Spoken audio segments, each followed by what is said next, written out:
What's going on? Welcome back to the channel. So we are here trying to wrap up this wagon build for my little guy.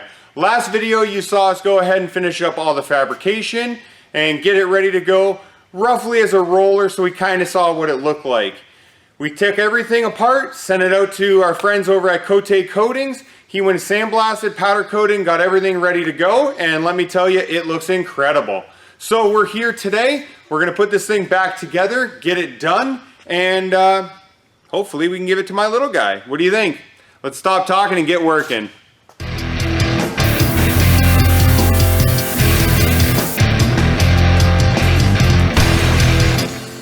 So we are able to get back our powder coating. As you can see here, I went with a red wheel and I threw back on the old tires. I'm hoping a little bit of elbow grease will clean them up so they don't look so bad. And we went with a silver flake on the axles and the suspension arms here. So I can bring this in a little bit closer for you. I'm not sure if you'll be able to see. Not really. Anyways, it's got a huge amount of flake in it. So I'm hoping that the red with the light silver will really pop on the blue body that we have here. So I went ahead already, I got a little bit excited like usual, and I threw the hubs on here that we use to bolt the wheels to. So what I'll do now is bolt the wheels on, these 4 bolts. Not sure if I showed a really good picture of what this is, but it's just a circle plate. It's 3/8 thick, and I just took some normal bolts and just tack welded the head on the backside back here so they don't turn anymore. So now this is the same bolt pattern that I need. I can slide over top the stock wheels that I had, and they'll bolt right on here. If I ever want to put them back on the 4-wheeler, I can. What I did end up doing, obviously this was after when I figured it out, but I put this little spacer in here down to the hub. And the reason I did that, what I'm doing is I use the bolt here, and that's going to pinch. Here, let me show you. So I use this bolt right here and this nut, and that pinches down to stop this whole plate from rocking. And I found that it wasn't exactly as tight as I wanted. So I made up this spacer. I'm going to test fit it, see if it works. If it works, I'll send that spacer out for powder too, so it's not that ugly color on all this nice powder. So anyways, the hope is that we can get this thing bolted up tonight, and hopefully I can show it to my son in the next couple days. But we'll get the gist of it put together. Got some stickers and stuff to put on, and then we'll go from there. Let's get to it. So here's the body. As you can see, I stripped all of the factory graphics off that were on this body. I went and I was able to find replacement decals for everything that was supposed to be on this one through the Fisher-Price website. So I was able to get new headlights and fog lights and grill and that kind of stuff. It had a big windshield banner up here that I'm not going to be using. So I did vertically challenged. That's my big truck, which you guys will end up seeing. 5252. It's a good buddy of mine. He runs 52 Graphics. He does all of our hats and stickers and stuff. And then Coatings. That's obviously the powder coating source. So I put them on there. If we look down here at the side, I did vertically challenged down here, coating there, and the 52 I'm going to be putting in this area here. I also did a new sticker for the door handle. On the back side, same thing, big coating, me, 52, and new taillights and a license plate. So if you look down inside, here's all the bolts that I need to put this thing back together. And I'll get a light in here, but you can see I put the 2 base plates in. I've just used black powder coat. So if you're just, a quick glance at this thing, you're not even gonna notice that that's how we bolted it together. Back here in the back, you can see that I have a little plate that comes up above this little trunk panel. So you can see the nut right here, or the head of the bolt. It's not the end of the world. I don't think it looks that bad, so I'm probably just going to take some little bit of black paint and I'll touch up on those to kind of blend those in a little bit.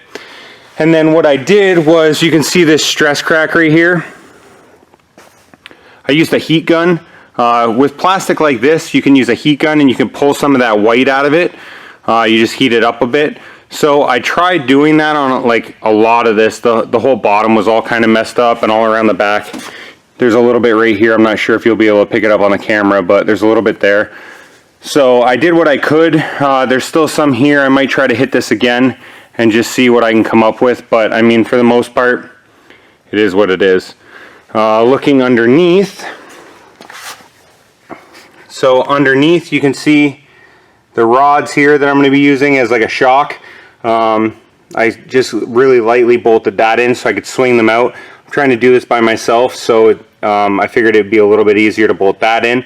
And all that is one bolt here, there's one up here, and then one a little bit higher. So there's 3 triangulated, and then the one through the connecting rod there. Same thing in the back. Got a bolt down here, one in the back, one up top that you could see from the inside, and then another one forward here. So this is kind of loosely put together. Once I get the suspension under it, if you will, it'll sit on its own weight, and then the only other thing we have to do is I want to come back and weld a washer to the bottom of the steering wheel. So right now the steering wheel is just kind of all floppy. What I want to do is cut off the shaft. You can see the shaft come down here. I want to cut that shaft off and just weld a washer up underneath the dash, so this thing will spin freely like this, but it won't have any of the up and down movement, and it'll kind of get that out of the way, so my little guy's got some more foot room. If we pop the hood open,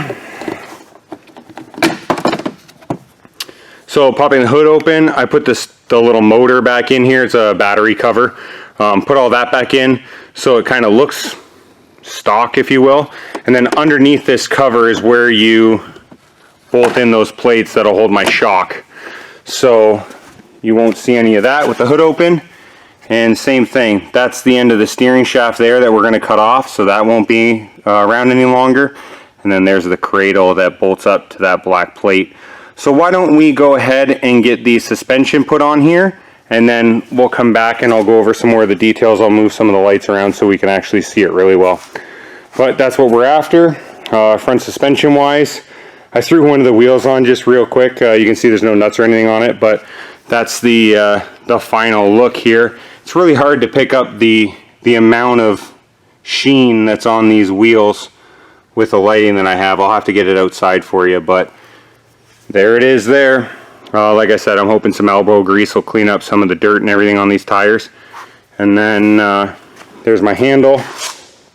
I just left that black, so hopefully that will work. Let's get it put together.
There you go. Now, if this was an actual suspension, these would have to pivot. So as it goes up and down, it's going to change that angle there. But since the connecting rods here that I use for a shock don't move, we can go ahead and just pinch these things down pretty tight. We are going to tighten this bolt here and this bolt. We'll put a washer, a lock washer, and a nut on the reverse side on the back here where you don't really see it. We're going to tighten those down, and then we're going to come up here to the front and tighten this upper bolt here that holds this shock in place.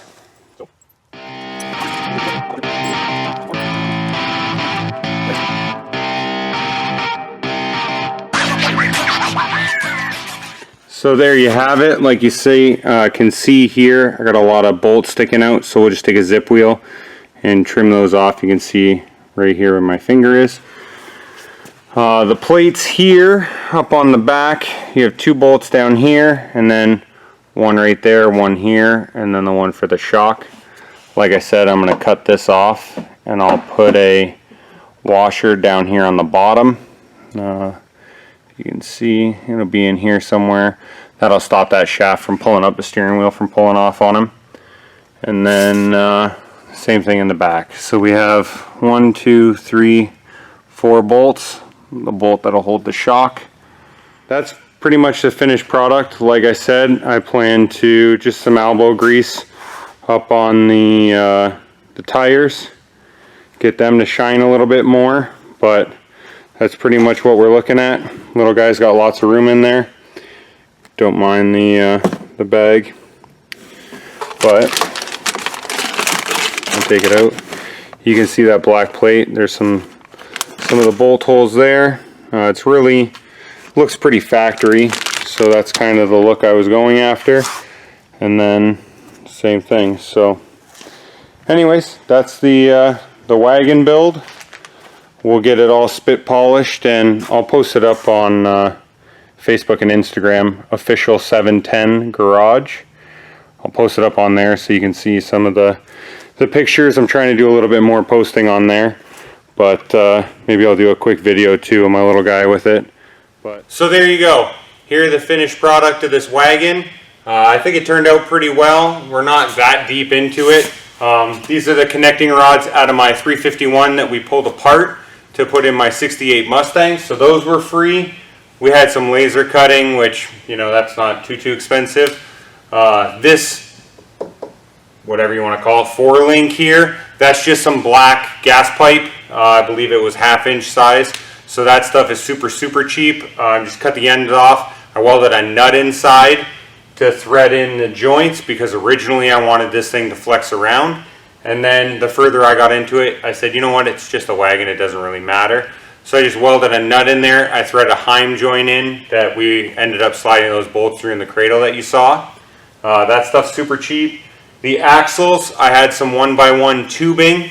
That's what I used for the front axle. It's just square tube. The back is 1.25" by 1.25". So again, just stuff that I had laying around. These wheels and tires, I bought a 4-wheeler and I ended up taking these wheels and tires off of it. They were just a black color. They were all kind of rusty and gross looking. So I took these ones off and I replaced them, and then I sold the 4-wheeler, so I had no use for these. So these were kind of donated to this project. And again, I laser cut these beadlock rings, or beauty rings if you will.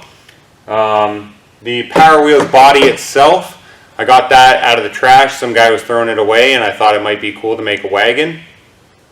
And that's about it.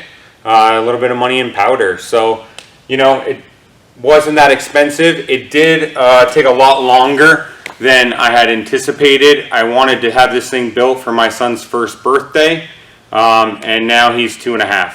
So it's just a matter of you know, where it fits in the timeline and everything else. It was pushed to the back burner 12 times over to get the 68 done, and then the 06. And I'm not sure if you can tell yet, or from this video, but we are in the new shop. So, you know, we're 8 months into this build now. But here we are. You know, he wasn't missing it because he had no idea. So I guess he gets it for his 3rd birthday. It's not the end of the world, but here we are. And yeah, so thanks for watching, and hope you liked the video.